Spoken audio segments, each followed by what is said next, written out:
Halo, salam sejahtera bagi kita semua. Salam kenal, salam santun, salam takjim, salam hormat. Assalamualaikum warahmatullahi wabarakatuh. Saya Lina Wijaya akan coba menanggapi satu pertanyaan dari Insariadi. Ya, Bu, saya mau bertanya. Saya mau menjawab. Saya agama Islam. Saya bingung yang mana sebenarnya agama yang benar. Oke, saya coba tanggapin ya. Gini, teman-teman harus tahu dulu agama itu apa. Itu dari bahasa Sanskerta artinya tidak, gama artinya kacau. Agama artinya tidak kacau. Orang yang beragama artinya orang yang tidak kacau. Kenapa dia tidak kacau?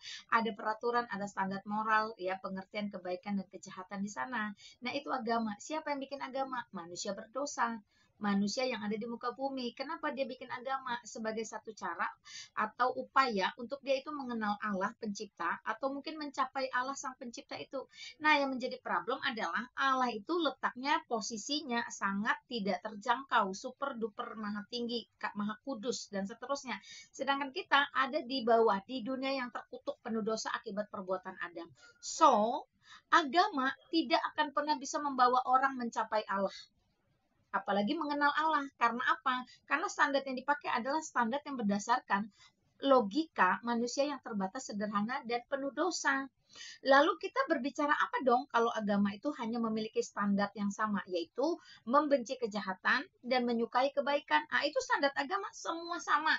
Tetapi kalau cuma berbicara standar seperti itu, apa bedanya ateis yang tidak mengakui adanya Tuhan pun juga suka kebaikan dan membenci kejahatan? Ya, makanya mari kita berpikir ulang. Apakah penting agama? Seberapa penting agama?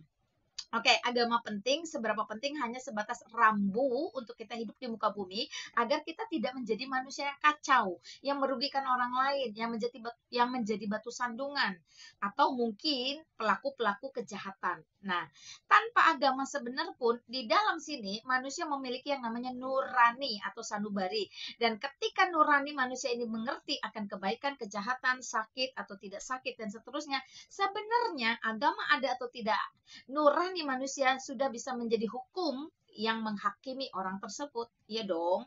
Coba deh tes, teman-teman kalau bikin jahat pasti ada sesuatu di sini. Something wrong yang tidak nyaman di sini. Itu nuranimu sudah menghakimimu, sanubarimu sudah menghakimimu. Oke ya. Jadi seberapa penting agama hanya sebagai rambu sebatas kita hidup di muka bumi agar kita tidak menjadi orang yang kacau, menjadi masyarakat yang kacau dan saling berbenturan. Nah, akhirnya agama menjadi identitas setiap penduduk. Oke, contoh saya sebagai pengikut Yesus Kristus yang adalah satu-satunya Allah dan satu-satunya Tuhan, satu-satunya juru selamat, saya disebut Kristen. Itu identitas saya sebagai pengikut Kristus. Lalu ada pengikut Muhammad yang membawa ajaran yang disebut Islam dengan Allahnya yaitu Allah Subhanahu wa taala. Pengikutnya disebut apa? Disebut Muslim, disebut Islam. Ya, it's okay. Itu adalah identitas.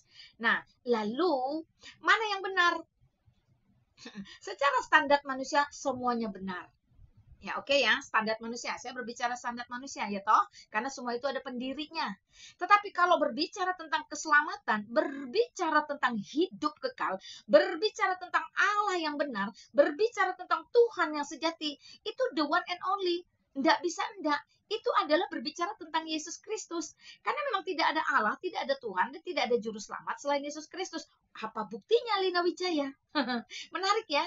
Ya karena hanya Yesus Kristus adalah satu-satunya manusia ilahi, Allah yang nuzul datang ke dunia menjadi manusia dengan memiliki 5 karakter atau 5 prinsip sepanjang hidupnya di dalam muka bumi ini.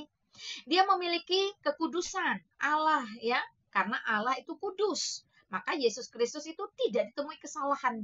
Sepanjang hidupnya 33,5 tahun di muka bumi bersama peradaban manusia di dalam satu Masehi, tidak ditemukan kesalahan. Jadi dia begitu kudusnya.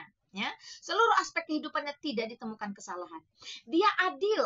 Keadilannya itu nyata ketika ia juga begitu dengan keras menegur, ya, mengkritisi imam-imam, ya, ahli-ahli Taurat, orang-orang Farisi yang sok suci, yang munafikun al-kafirun, yang terlihat saleh dengan ibadahnya, tetapi sebenarnya mereka itu adalah orang-orang yang penuh kemunafikan, kebohongan.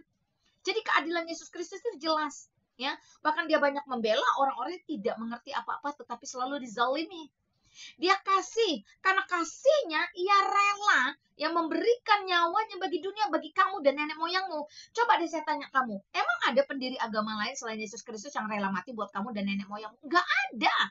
Yohanes pasal 3 ayat 16, karena begitu besar kasih Allah akan dunia, termasuk untukmu itu juga, maka ia memberikan putranya yang tunggal, yaitu Yesus Kristus, supaya setiap orang percaya itu tidak binasa, melainkan beroleh hidup yang kekal. How big, berapa besar kasihnya? Wow, tidak terukur teman-teman ya. Uncountable, tidak terhingga, tidak terhitung. Oke ya, lalu dia baik. Kebajikan melekat di dalam seluruh aspek kehidupan Yesus Kristus. Dia tidak berkompromi dengan segala macam kejahatan. Dia tidak pernah mengotori tangannya dengan pedang dan perang. Dia tidak pernah ekspansi. Dia tidak memiliki pasukan berkuda. Bahkan dia tidak mengkoleksi ya barang-barang rampasan melalui perang, kemudian budak-budak menjadi koleksi. Tidak.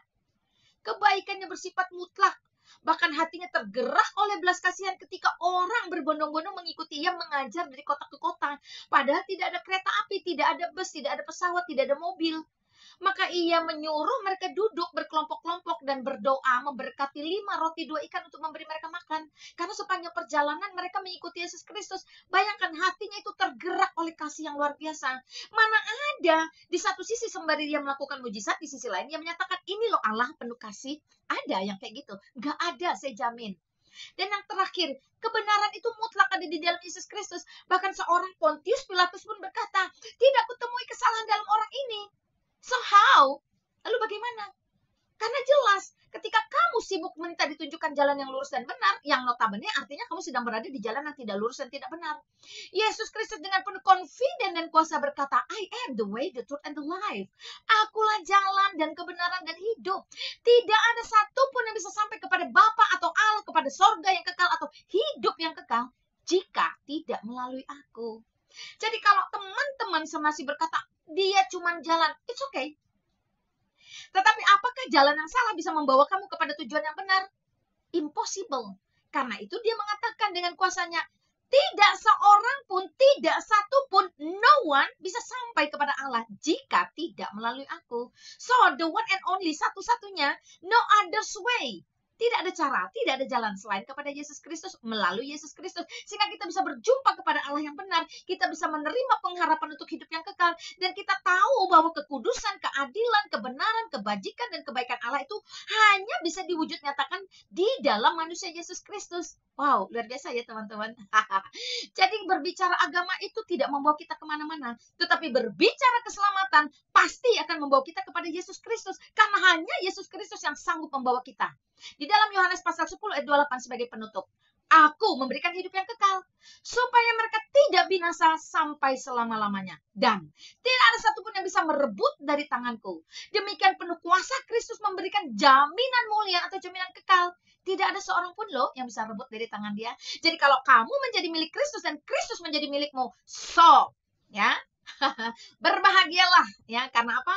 Karena segala kemuliaan Allah akan dikembalikan dalam kehidupan manusia, sehingga kita memiliki pengharapan boleh mendapati hidup yang kekal masuk dalam kerajaannya.